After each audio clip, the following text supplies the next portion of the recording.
I'm Bill Sterling, and this is the BoardCast.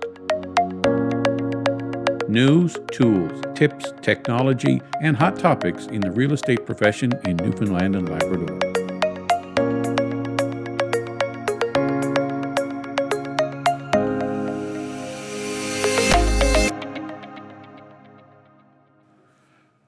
Hi folks, Bill Sterling here with the BoardCast. We're back in Alert Level 5. It's early March 2021, so no more face-to-face guests in the office for the time being. So we're going to revert back to what we've all gotten used to over the last year, which is doing our calls on the computer here using Zoom.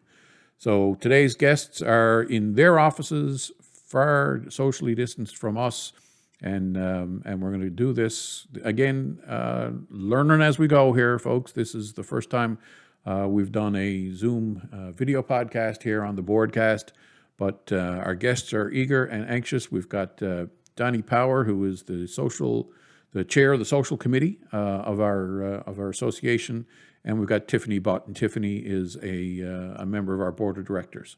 So welcome to the BoardCast, Donnie and Tiffany. Thanks.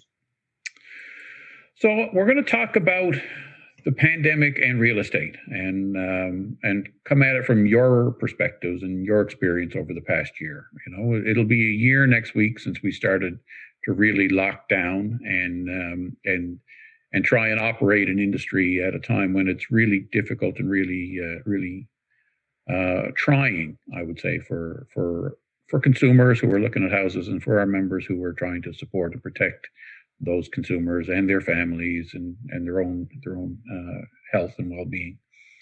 So let's go back 12 months ago. Tiffany, we'll start with you. Where were you? What was going on? And how did the pandemic start to impact your business?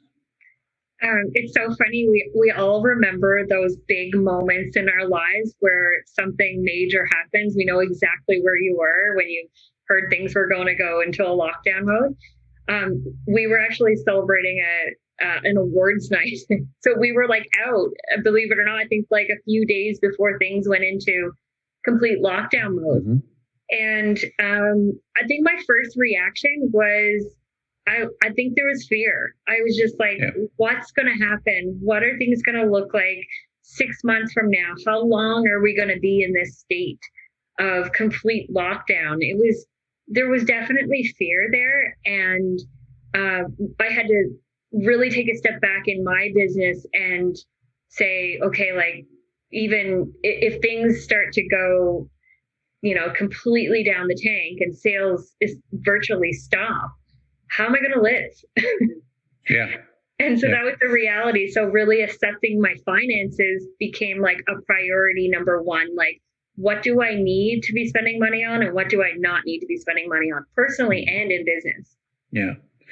Yeah. And, certainly for us as an association, we started having some of those very similar discussions, about what was the impact going to be on us as an organization, and how are we going to be able to support our members through this, and make sure that we're going to be there to come out on the other end as well. Donnie, how about yourself? Where were you? I had a bit of a unique story last March. My house was getting renovated. I had some painters come in and get new flooring down. So we actually couldn't stay here. We had to leave, myself and my son. I was in a hotel for the entire month of March. Wow. And I'll get into that in a second, because that was the way it went. It was really eerie. But I remember on the Saturday, the 12th or 13th, whatever it was, I went down to celebrate St. Patrick's Day. So I was in a pub and it was jammed. Yeah. And you're talking to people, you're sipping on a few pints, and you go home out of it. And then all of a sudden the next day or the day after, we're like, bang, lockdown. So what Tiffany said is exactly right about the fear. The fear came to me in two ways. One, what Tiff said about, if we get shut down, do you have enough to survive, and what are you going to do with your finances? That is a real concern. But the other one that I noticed was a fear of the unknown. We had no idea what this was.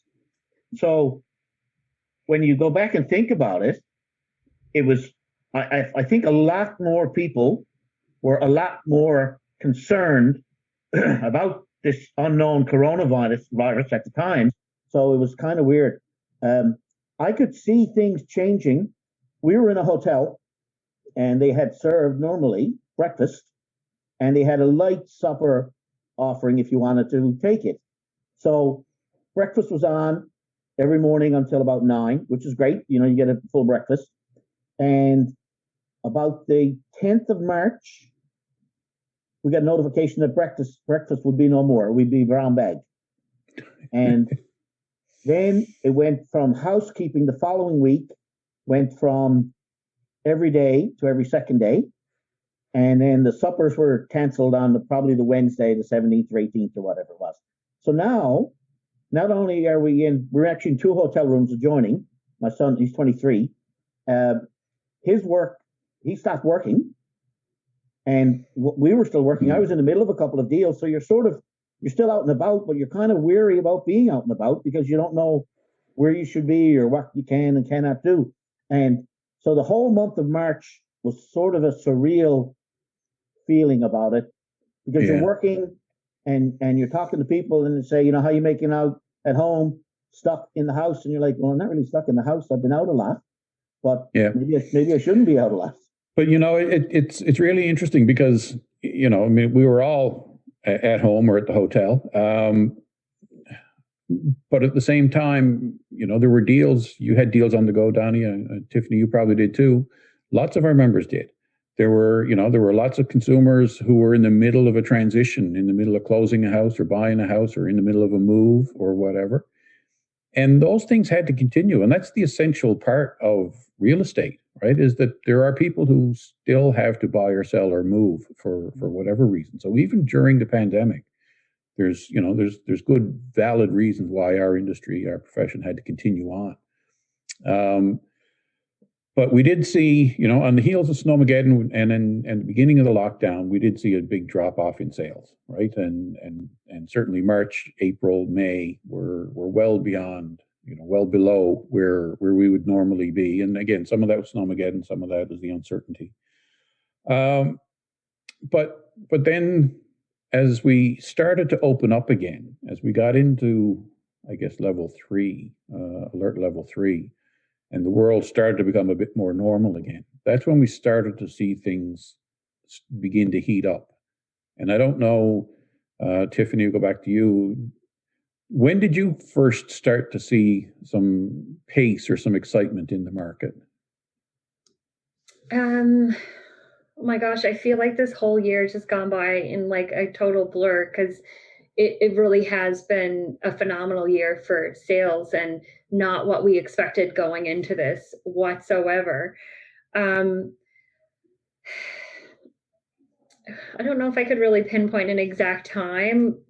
Maybe if I think about it a little deeper, but you know, as you said, we still had to transact during the total lockdown, and it, you know, I thought was really neat was that we were now learning to adapt to Zoom, and we're all like, I mean, I use Zoom probably 3 or 4 times a day now. Kids are using, you know, the virtual classrooms and that, so it's so normal. When did I start to see things pick up the pace? Yeah. Yeah.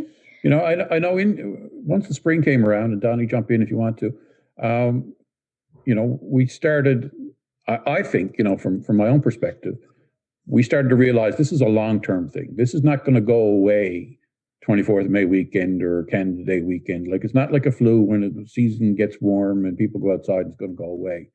I think that's when I started to realize, you know, we're in this for a year or two.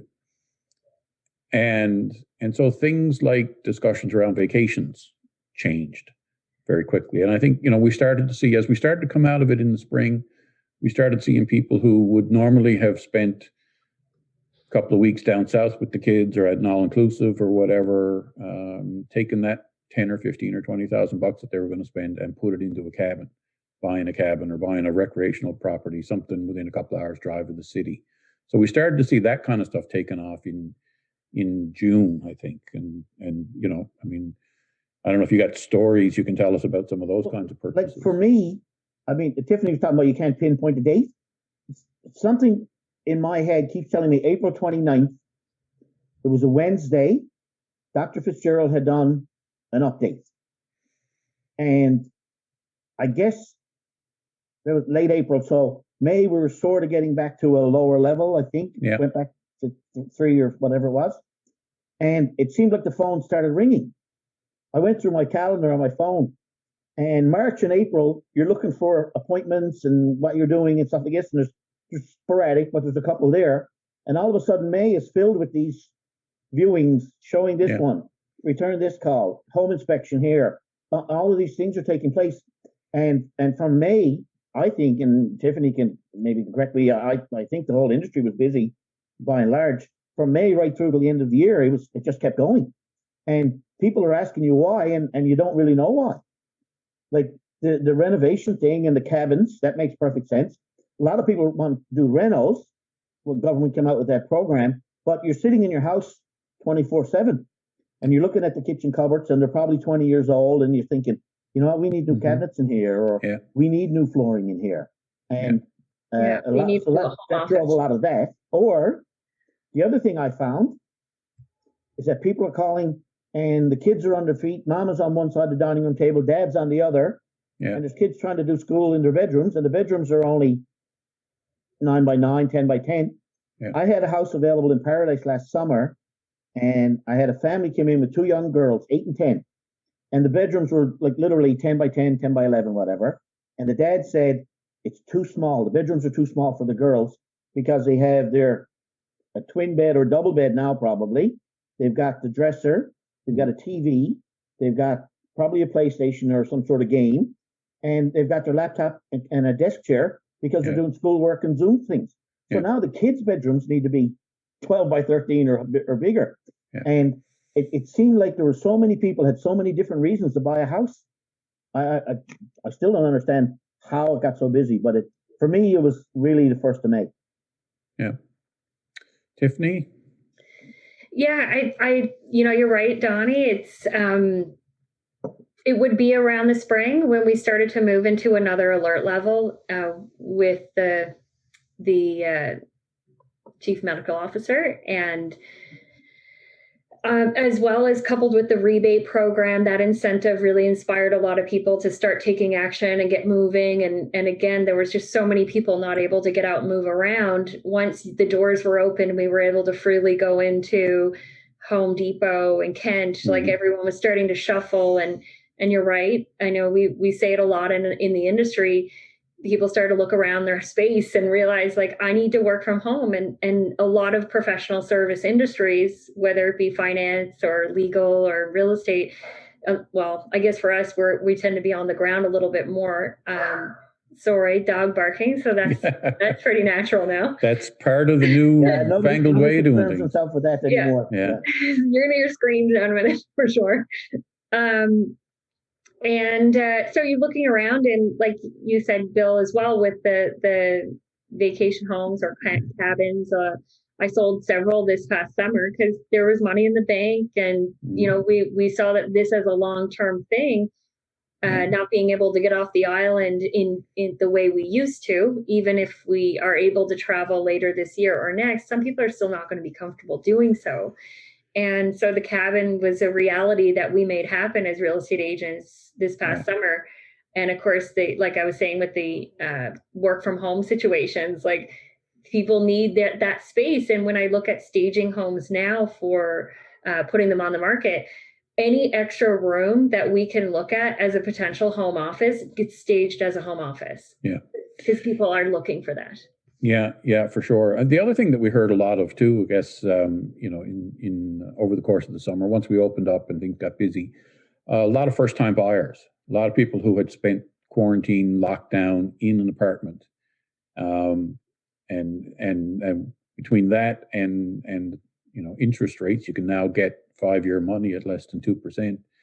I think that spurred a lot of people also into the market, and that drives a lot of the rest of the market too, right? Is if somebody is buying that first home, that's enabling somebody to move up to something bigger or to downsize to something smaller. Yeah, so and in addition to that, we saw a lot of that. Yeah, that was a big part of the market. The other thing that really happened was a lot of people who were living away saw how safe it seemed in Newfoundland and Labrador with the low numbers, and all of a sudden are moving home. And so there was a fair bit of that over the course of the year, through not just here in the city area, but I would think across the province. Yeah. So, but buyers were coming from everywhere: new buyers, older buyers, repeat buyers. It was a. And I think for the new buyers as well, like if you look at, typically speaking, most of the first time home buyers are going to be between the age, early 20s up to like late 30s. The reality of it is, if they're buying a home and they're approved for a mortgage, they have a professional career. Like, they have a job that they make a salary to afford them afford them a home and qualify them for a mortgage. And so with the low interest rates, you would have seen a lot more people being eligible for that mortgage, and knowing that those careers that they've involved themselves in at that age, a lot of them are in industries where they're able to continue their work at maybe a reduced capacity or no reduced capacity at all from home. Yeah. And so I think that the reality of it all is that our world has changed to so many ways from this pandemic, and it's totally thrust us into the reality of the tech being so important to us, and important to businesses to continue operating. So I think everything's just like a perfect storm, really, to create that bit of a boom feeling in our market. Yeah. And it's great to see. Like, it's been a long time since we've had that kind of feeling in our market. What about listings? What have you seen happening with the supply side? Like, we're talking about demand has increased. What about listings? What are you seeing there? There's a dearth of listings now. There's a lot of people looking for homes, and you can't find it. Every day on our social media sites, the realtor sites, somebody's looking for something for this particular type of home, and they've searched everything on Matrix and can't find it, and wondering, does anybody have anything? And we all have buyers that are searching for, and there's nothing there yet. So then you're looking, to repeat customers, older customers, to say, hey, do you know anybody on your street who'll be interested in selling their home? The thing from last year to this, in terms of the listing side, there was an unknown last year, and nobody was leaving their house. A lot of people were saying, no, you can't come in my house at all. We're shut down. Everything is closed. To this year, by and large, people, especially if you're already on the market before the alert level 5 was implemented, you were okay with somebody coming through your house. Now, there are instances. I had a call. I had to call an agent probably 4 or 5 times this week, and he was trying to get his clients to allow me and my clients in to see the property, and he basically had to convince them to let us in. And there was, you'd mask and the gloves and the sanitizers, and don't turn any lights on or off, and all of those things, all the regulations. But last year, it seemed like there was a lot more people were saying, no, you can't come in. This year, it seems as though people were more aware of what the virus is about, and a lot of people have this idea that it's okay, they can come in and look at my house. They're not going to leave any germs behind or whatever. And I think it's important to note too, Donnie, is that, as realtors and as our association, we've been very vigilant in making sure that our industry remains protected as an essential service. And so I know with a lot of my friends in the industry that I connect with on a regular basis, reiterating with their database and their sphere of people that we're going to operate as safely and as effectively as we can throughout this pandemic. We're here for you. We're going to make sure that we're using every precaution to make sure that the vendors are safe and our buyers are safe. And I think that, we kind of need to pat ourselves on the back a little bit. We remain to keep any sort of cluster away from the real estate industry, thank God, because that could have been a disaster. So I think that we've done really well as an industry, and our association has really supported us in making sure that we put those protocols in place and we have our disclosures and waivers signed and that kind of thing. So that probably helped the public perception, and that it's okay to have a realtor come in with their client. They're going to do everything they can to make sure that the viewing is going to be of kind of an essential in nature. If we can do it virtually, we will. if we're going to be in person, we're going to make sure everybody's protected. And I think that we kind of owe it to ourselves and our association that we did a good job on that. With that, I don't disagree. I think, because hey, Donnie? you could do the FaceTime and those things, and a lot of times you were walking through a house sharing the views of the house, right? You're walking around with your phone turned outward and you're saying, well, here's the kitchen and these things. So the technology did play a part in it as well, along with the regulations that we were following due to the COVID. Yeah, well, certainly, I've been asked about technology in the industry and how we've coped, and I describe it as though we've been working for the last 10 years to get ready for this. I mean, there's been a lot of investment by a lot of smart people and a lot of technology to support the real estate industry, moving everything online, and whether that's document management or digital signatures or viewing technology or 3D technology or websites or whatever. It's like we were already ready to make the step into online virtual showings, and we could do it very, very quickly. And our members adapted to it very, very quickly. But not everybody adapted. No, but everybody knows some agents who were left behind in the technology boom, and that'll always happen. Right? Yeah, absolutely. Every industry it happens. But I was talking, through the course of the year, you talk to people about, because it seemed like everybody was busy. Every agent you called, you're getting the same answers. How busy are you? I mean, it's busy. And a couple of times you make a phone call, and I remember one in particular, this guy says, busy? How are you busy? I'm not busy. Everybody's saying they're busy, right? But so you adapt to the change. One of the greatest things that advanced, well, aside from Zoom, because nobody heard of Zoom until last March, really, is the virtual tours of the homes. That the number of people who are doing those now, along with the pictures, has really made a difference, I think, in helping people see the homes before they get in there. Not necessarily to go in and buy it without seeing it, but to eliminate it from what they want to do. To know if it would be an really essential helped a lot of people, right?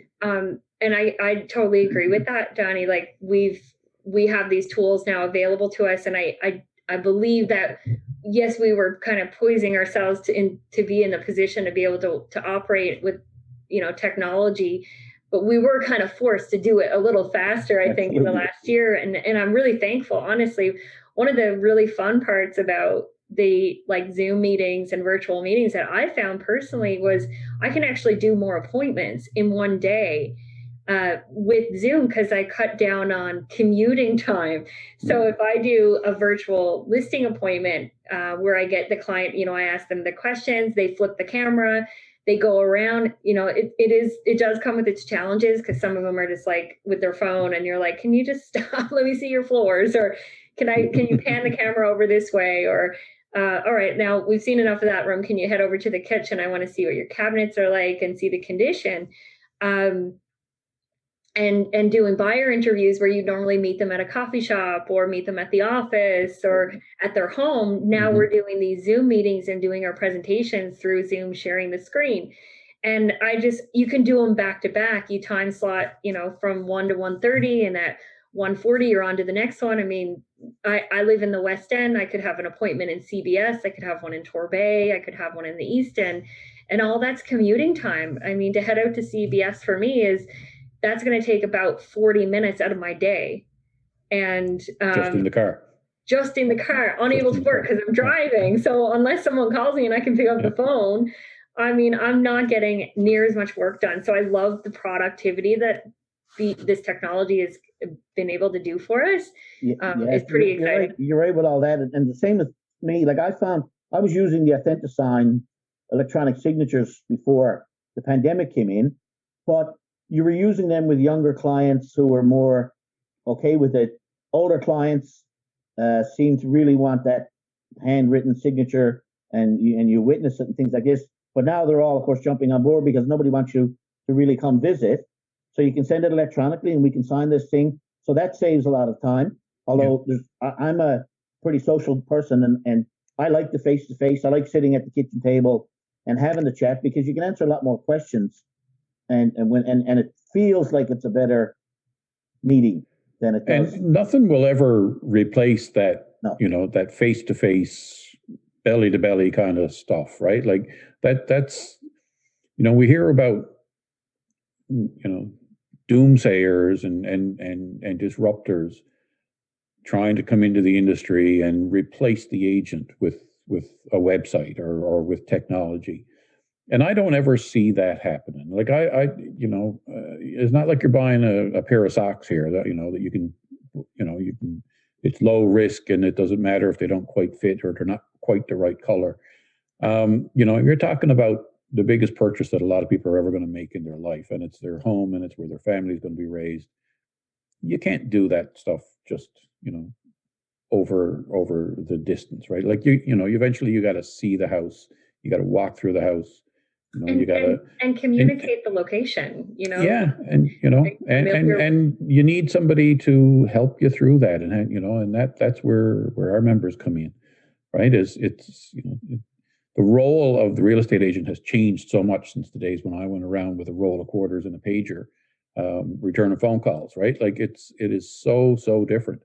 You're much more of a handholder and a pathfinder and a negotiator and somebody who's going to find the way forward for people. Bill, on that point though, I think you're right. I think, and I'm more of a relationship type of fellow, right? Yeah. So, and I'm sure Tiffany can agree with these points, in that you're talking to people and you build a relationship because they need to know, like, and trust you and all of those things. And until you get to know them, they really can't get that. But that's where your referral business comes in, and the website that you're talking about. It's just, if somebody wants to do a quick transaction and get it done and get it out of my hair, then they're going to go that route. But most people want the interaction with somebody who's going to help them and guide them, whether it's from the listing side or the buying side. They want someone they can trust to talk to and ask questions to, whether it's on a phone call or face-to-face or on a Zoom meeting. So I think you're right, the face-to-face, belly-to-belly, that's always going to be there. And you can't beat, I know this neighborhood. I grew up over that way, and I can tell you that this is the way that the neighborhood is going. I know people that live out here, and there's such a sense of community in this neighborhood. It's, really great place to live, or whatever, right? Like, that's the kind of information that an agent has, a real true market specialist has when they're dealing with their clients, is they're able to give actual market information and neighborhood information. Like, your business, where you're doing business in, and you can't replace that kind of stuff. Definitely not. No, definitely not. The technology helps enable it, but it's never going to replace, I don't think, that personal touch that people are looking for. Donnie, talking about social, as an association, you're the chair of our social committee. We haven't had much to do this year, and I'm missing it. Like you, when all of this started, the Saturday before lockdown, we were down at O'Reilly's as well, having a few pints, and that's the last time I think I've been in a bar, and it's almost a year ago. Well, if I remember correctly, I missed that too. If I remember correctly, we were supposed to have that curling event early April of 2020. Yeah. I love that curling event. And you know what? It was such a hit when we started it in 18 or 19, I guess. Well, 17 probably was it we started? 17, I think. Yeah. Probably 2017, It was always so much fun. It's been so successful and selling out so quickly, and a lot of people were disappointed in it. And then we thought, I remember talking to Bill about, well, let's do it in October because it looks like there's ice down there. And we're going to try to do it. And then, no, that can't happen. And now we're not going to do one this year. But even just simple things like a barbecue or a fun day for the kids where you have the bouncy castles and people can bring their kids or grandkids, all of that stuff. The social aspect as what's been really limited in the sense of you can't just stop into your buddies on the way home from work and have a chat, or you can't meet after work on Fridays to go to a pub and have a couple of drinks and just wind down. So, we can talk about the technology and the working, but people need that mental break of socializing that the socializing provides them. And that's where a lot of people especially extroverts and people who are outgoing are probably having a bit more difficult time with it. Yeah. Yeah, for sure. I know I miss being able to pop in somewhere and have a pint of a nice red ale or something. I definitely miss being able to socialize with the industry, but I gotta say, I have really never felt more unified as an association than I have in the past year. I really feel like, we're all in it together, and despite being able to go out and have a pint or hang out or whatever after we finish up our day, I do feel that connection with the rest of my peers in the industry, and I don't think I've ever felt it this strong. No, and you know what, Tiffany, it makes business easier to do, doesn't it? Because I've always talked about cooperating real estate agents. There's always another agent on the deal, and you need to be cooperative. And you're right that everybody is under the same umbrella here. We're all happy that we're allowed to be still working. We're happy that people are busy. I said to somebody one time, I don't need a lot of the pie. I like a piece of the pie.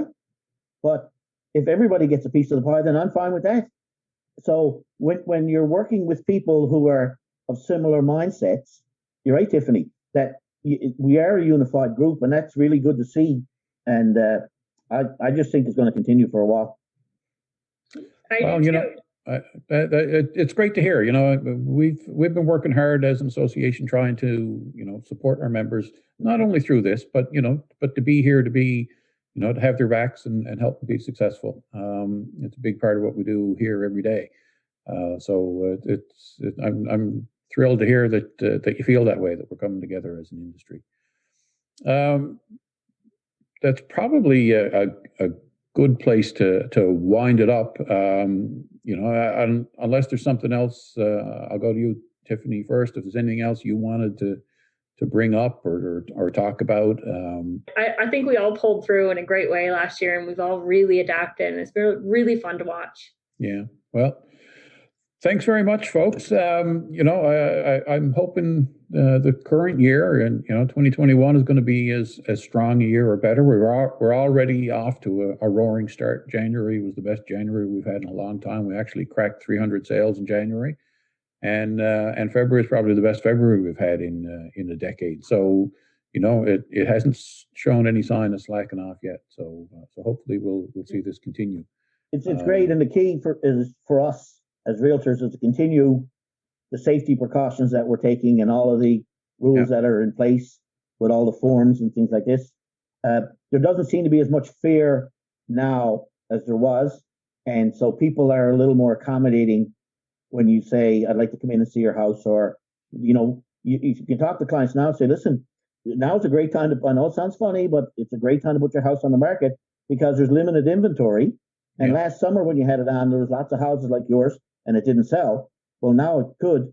And that's that belly to belly meeting that you talk about. Yeah. Right on. Well, thanks very much. Thanks for having me. So much. I really loved having a chat. Donnie, we got to do this again sometime. We're going to take this on the road, Tiff. We're going to we should. We should. That's so funny. Sounds like a plan. Thanks so much, Bill and Donnie. It was really fun talking. Thanks, guys. Excellent. Thanks, Bill.